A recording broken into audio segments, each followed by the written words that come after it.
All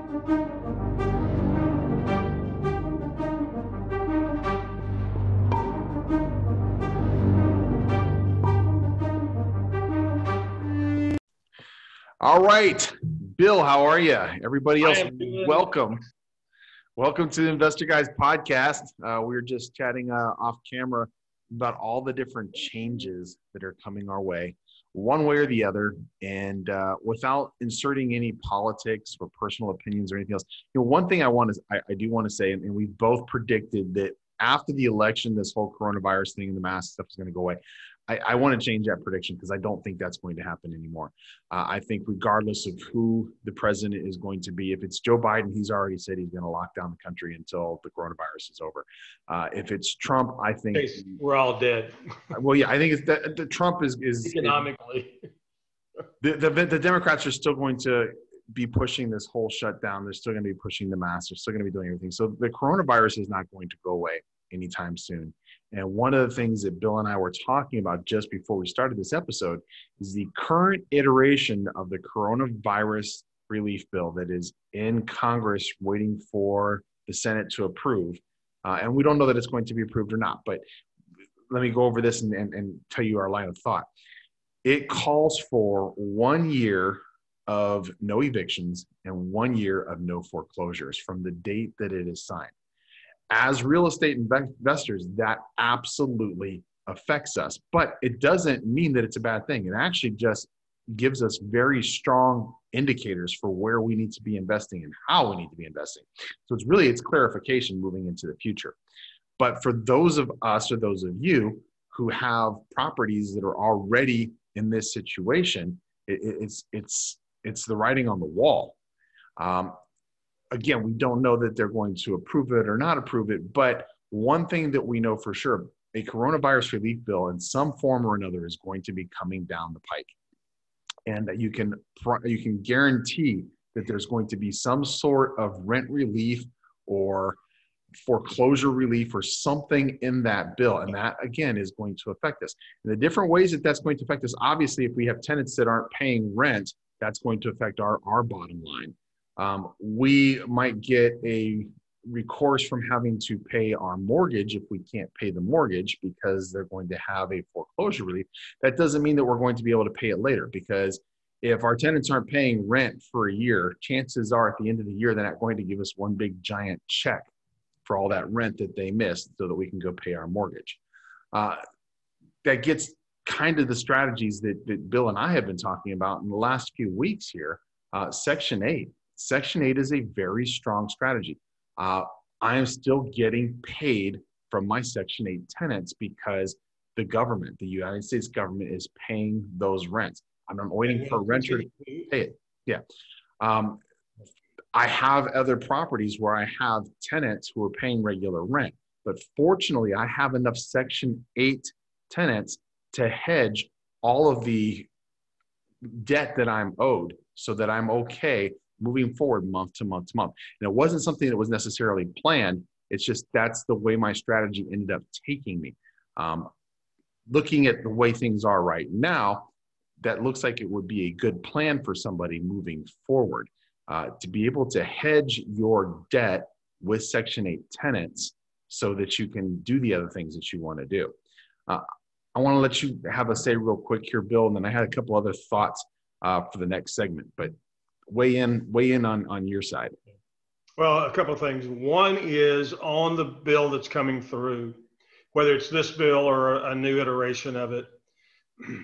When they go in and they do, I don't know if abatement's really the right word or not, but when they stop foreclosure and they stop eviction for a stated period of time, the thing that you can bet on, the great likelihood is investors will not be included. It will be for your personal residents. It won't be investors. There's an insidious thing going on. It's been going on ever since all this whole lockdown thing started. And all you have to do is open your eyes to see it. And that is small businesses being put out of business every single day. There is a side that wants the government to control everything. And part of that, part of the way to help get rid of small business, and most small businesses, I haven't seen a statistical breakdown on this yet, but I'd be willing to bet the greatest majority of individually owned businesses, the business type, are these restaurants. And they've talked about the incredible number of restaurants that have closed their doors and are not likely to ever open their doors again. But of course, that's not McDonald's, and that's not all the big chains. And same thing with mom and pop grocery stores. They're dropping like flies. Why? Because they were being imposed upon. Walmart wasn't being imposed upon. And so this is all about big business and control, because a lot easier to control a few businesses than it is to control millions. And I think this single family investor is going to be left out of this equation completely. Now, I wish they would get to a point where we could just have all of these bills, doesn't matter which side you're on, all of these bills have, they call them pork bills. The bill is, gee, we're going to give $1 trillion to make masks, as an example. Oh, but in there also, as we famously saw in the last bill that passed, was the bill for updating the Kennedy Center. 24 minutes. So there's one of the things that the president's been trying to do is to say, no, let's focus on what this bill is. If you want to do a bill for the Kennedy Center, you want to do a bill for anything else, fine, go do that bill. This is a bill about the coronavirus, and let's do that. And I don't think that'll ever happen because the deep state's too big and the system is too entrenched. Yeah, but it needs to happen. And the coronavirus bill needs to be separate from, they want to give a monetary incentive for you to be able to pay your rent. I'd much rather see that than simply say, hey, you know what, we're gonna halt evictions for non-rent payment for a year, because we saw this in the foreclosure debacle under Obama. And Kevin, we saw it mainly in Florida, where there was an 18-month freeze on foreclosures, and a ton of people that had the ability to pay and typically paid stopped paying their property, they stopped paying their mortgage payment because they're like, I can't get evicted. Let's pick that up after this. Let's pick that up after this break. We've got a break that we're going to come up on, and we'll pick up right there in just a second. A lot of real estate training programs claim that they will make you a millionaire, but how many of them will guarantee it? The Millionaire Blueprint comes with a millionaire guarantee. I guarantee that if you use the strategies and you use the formulas that you learn in the Millionaire Blueprint, you will be a millionaire. I guarantee that with a double your money back guarantee. Whether you have hundreds of thousands of dollars to invest or absolutely nothing, it doesn't matter. I'm going to show you how to start investing and be a millionaire guaranteed. Now, I can't tell you all about it in this short amount of time, so go to the guaranteedmillionaireblueprint.com. That's the guaranteedmillionaireblueprint.com. Watch the videos there. Read about the guarantee. Read more about what we offer with the Millionaire Blueprint. Get signed up. I'll see you in Palm Beach.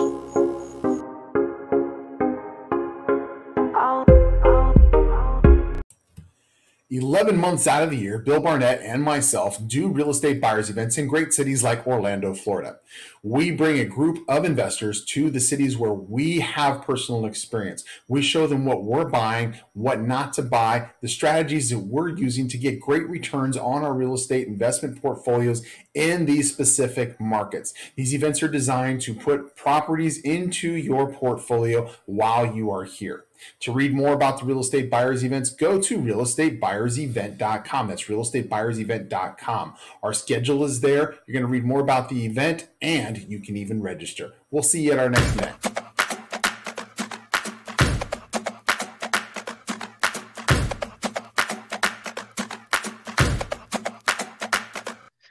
You know, you were talking about Florida. One of the things that I noticed when we got here is one of the things that 18-month moratorium on evictions set the table for here in Florida was making it more difficult for people to get apartments, because those people who didn't pay for 18 months, they ended up with unlawful detainer judgments on their record. Most places here now require, and this is odd because in California we don't do this. They require a first and last month's rent and a security deposit, and you might end up having to pay $4,000, $5,000, $6,000 to move into a apartment that's going to cost you $1,000 a month, because they are trying to make sure that they don't get stung again in a situation like that. That causes a problem for many people. Texas as well. Many people who are trying to rent $1,000 apartment have to come up with $6,000 in order to move in. That's crazy. Also, if you have the slightest poor credit, or if you have an eviction or anything else, forget it. You're going to possibly be able to get a really ratty apartment that's going to cost you 5 or 6 times as much as it's worth, because they know that they have you over a barrel, and that's the only way you're going to be able to rent something. It has created problems that are still lasting. We're more than 10 years out on that 2008 debacle, and we're still seeing the effects of that and how it has changed the market. And fortunately, I don't have to deal with that, but it is something that affects the economy. It is something that affects people. And we're going to be seeing that. And that's why Bill and I wanted to do this show. We're going to be seeing that happening in the years to come. And coronavirus is honestly, it's a catalyst that is bringing a lot of these different things to bear. And regardless of who becomes the president in January of 2021, when they actually take office, or when they're elected in November, it's unfortunately, it's not going to go away. We might see it not get as bad, but it is still going to be a situation that's out there. And being prepared for what is to come is going to be key to our success or our demise moving forward. Yeah. And I think I got no problem with us helping people, none whatsoever. But I think it should be people that we mentioned, the restaurants that have shut down.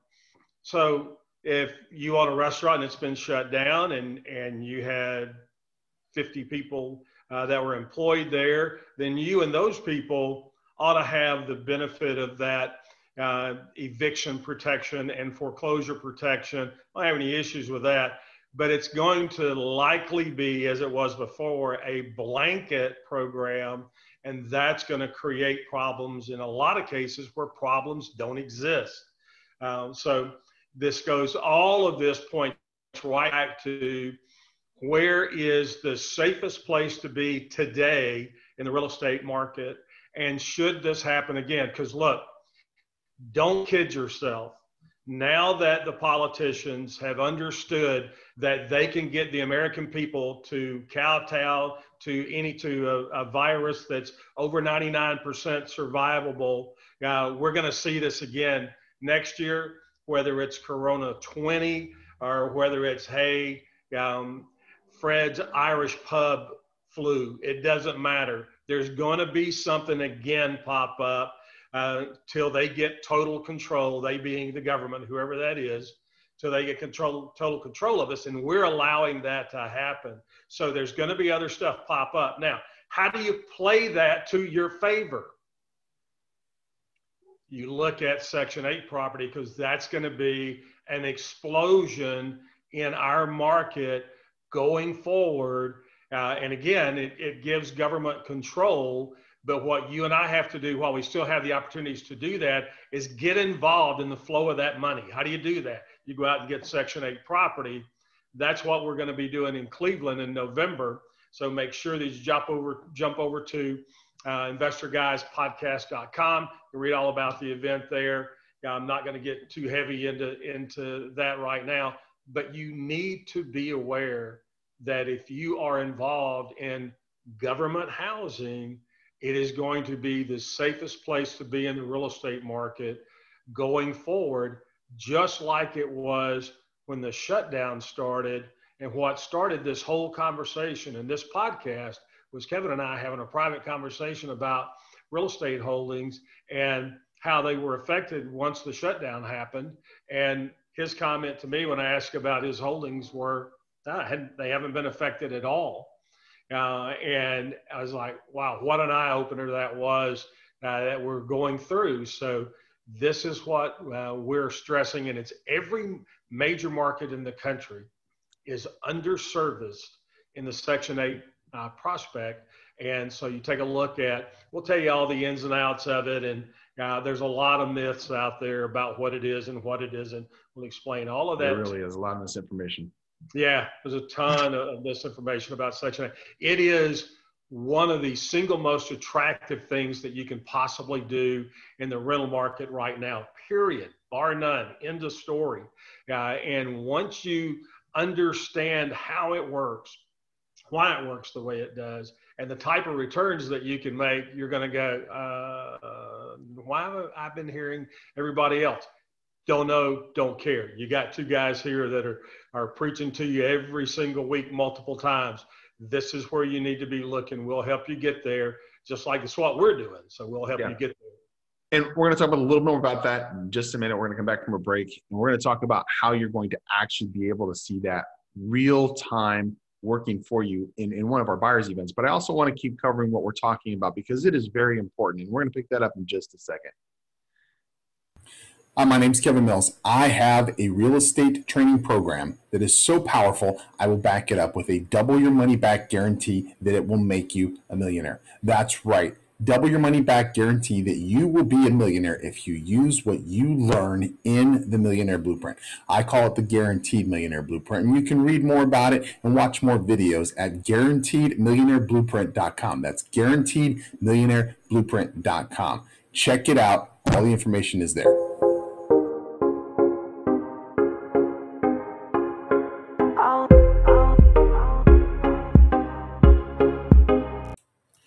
Once a month, with the exception of December, Bill and I go to markets where we have experience and we host a real estate buyers event.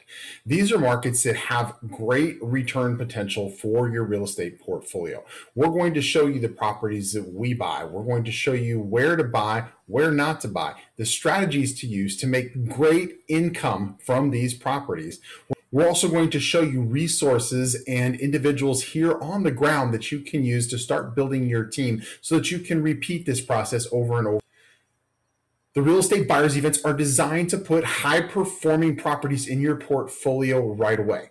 If you're interested in hearing more about the Real Estate Buyers Event, realestatebuyersevent.com. That's realestatebuyersevent.com. Read more about the events, check out the schedule, and register. We'll see you there.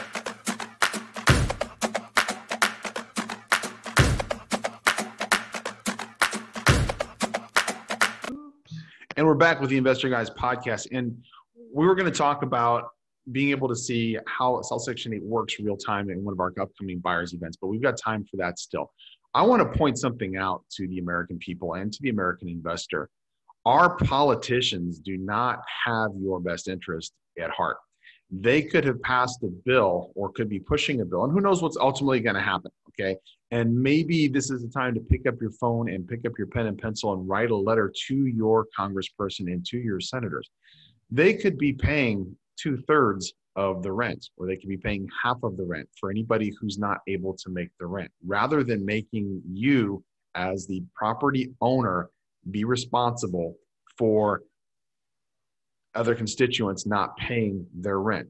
What we're looking at is the first step in socialism. And again, I'm not trying to be political, but this is literally the first step in socialism, where they take private ownership away from the people. So what's going to happen is they are trying to push people out of business by not having them be able to pay for their properties. So like I said, you may have a year's moratorium on a foreclosure, and Bill doesn't think it's going to apply to investment properties, and I tend to agree. It's not going to apply to commercial properties. It's not going to apply to investment properties. Even if it did, though, at the end of that year, you know you're not going to get a giant check from all of your tenants for a year's worth of rent so that you can pay your mortgage for that last year that you missed as well. So you need to keep this in mind and address your politicians on this, because this is just one single characteristic of where we are going as a nation under our the tracks that we're on. Okay. This is not something that we want to have to deal with year after year after year after year. Like I said, for investors who know what they're doing, this isn't a bad thing. This basically is clear indicators pointing at the strategies that we need to be employing right here and right now. And there's other factors that come into play, and we'll cover those on future shows. But this gives us a clear indicator of what we need to be doing for our investment strategies. Like I said, the investment strategy that I chose, I am heavily invested in Section 8 cash flow properties, so that any other properties that I have that I'm not cash flowing on right now, I'm still hedged. I'm still good. I don't have an issue with having to worry about whether I'm going to make those payments on those other properties.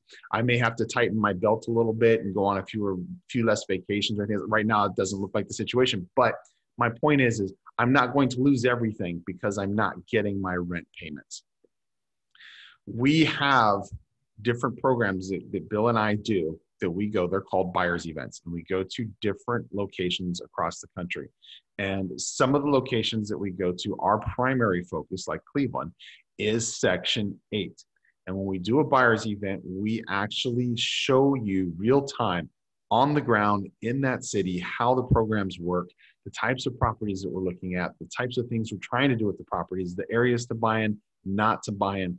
This is the time to start focusing on, whether you're taking our course or not, start focusing on strategies that are going to be future proof. I guess I don't even want to say recession proof, because it's future proof, because our market normally goes through recessions, and it's not something that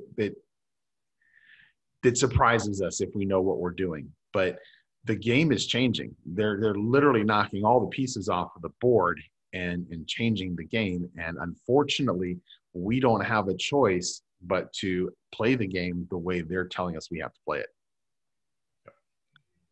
And so when you're doing that, you want to look at, we've made this comment in previous episodes about who is the single greatest tenant on the planet. And when we say Section 8, you may think, no. But when we say Section 8, what you have to understand is who that tenant is. It's not the person living in the property. It's the federal government. So if I'm going to do business with somebody, I want to get paid to do business with them. If I'm doing business with the single richest entity on the planet, I've got the greatest likelihood that I'm going to continue to get paid no matter what else is going on. And this is the thing that we're trying to stress to you. No matter if we go back into lockdown, guess what still happens with Section 8 tenants? You may not be able to pay your rent. I may not be able to pay mine. Kevin may not be able to pay his, but the Section 8 tenants can, because it's the government. They're making the payment. So that's who I want to do business with. I want to get in the flow of money from the biggest producer and spender of money on the planet, and somebody that I can rely on and count on to get my rent to me paid. And that's the federal government. And that's how we do that, is through Section 8. And I've had this conversation with a lot of different people in the past. I personally don't think that we should be giving handouts to everybody. I personally don't agree with welfare and the Section 8 programs and food stamps and everything else. I think that there's a better way to do it. I think my philosophy through life has always been, and that applies to real estate, is teach a man to fish, don't give the man a fish. If you teach him to fish, you feed him for a lifetime. I would rather see our money and our efforts being spent doing those things. But the programs exist. And if they exist, then we should be able to take advantage of them. And we should not have any personal issues with that. The money is out there, and it's just legally, we are entitled to it just the same as anybody else. This is our tax dollars coming back to us, okay? In a nutshell, this is money that we're paying out coming back to us. And this is money that other people are paying out, being able to help us profit, which is what we would do for any type of business. We are helping the economy in doing this. We are possibly making a dent in homelessness, because if the Section 8 housing wasn't available, we'd have a lot more a lot more homeless people. find a way to wrap your brain around it and realize that you're not taking advantage of a situation that you don't agree with. Again, like I said, I don't agree with the social welfare programs and the way they are set up. But if they exist, then I am able to make $1 from it, then I absolutely am going to do that. And you know what? If you have a way to be able to help somebody else, and this is what a lot of people miss about most real estate investors that I know are very generous people. And I know Kevin's very generous. So when you have an opportunity in front of you to be able to help somebody else, you're always going to benefit, whether that's emotionally or whether that's financially. In our case, it's both, when you help somebody else out. And being involved in Section 8 is a way to help somebody else at the same time that you're helping yourself, because the government does an incredibly poor job, as you know. If you've been awake in the last 240 years or whatever we've been around, the government does a terrible job at being in business. What they do a good job at is protecting us from foreign invaders and those kind of things. But running business is terrible for them. One of the great examples of that is there was the old place out in Nevada where prostitution is legal, the ranch or something like that. Bunny Ranch. They got behind on their taxes. Oh, that was that wasn't the Bunny Ranch. It was someplace else. But yeah, the chicken ranch. The government took this house of prostitution over in the state of Nevada, and it was shut down within about 2 years because they couldn't make it run profitably. There's a lot of jokes with that, but it's just to highlight that, hey, the government doesn't know how to be in business, but they do know how to do certain things. And one of those things is to incent you and I to go do the things that they can't do correctly. And so Section 8 is one of those great ways that they incent us to do that. I know we're running way over. I'm going to hush. Yeah, and we'll go ahead and wrap up. I think there's enough to talk about that we can cover a lot of things in the next few shows, because I also want to cover being able to hedge ourselves with other projects. Also, what we're looking at right now with what is happening, we're seeing mass migrations from certain states and cities into other areas. And those are things that we need to consider also as real estate investors. We're going to cover those topics in the shows to come. So keep us on, stay tuned. We are on every day, Monday through Friday, 12 noon on YouTube Live, on Facebook, and podcast platforms everywhere. So tune in, watch us. If you don't catch us live, then you can catch us recorded, okay? But pay attention, because we've got a lot of changes coming up. I'm going to go ahead and wrap this up. We'll talk to you later. Investor Guys Podcast, thanks for joining us. We'll see you later.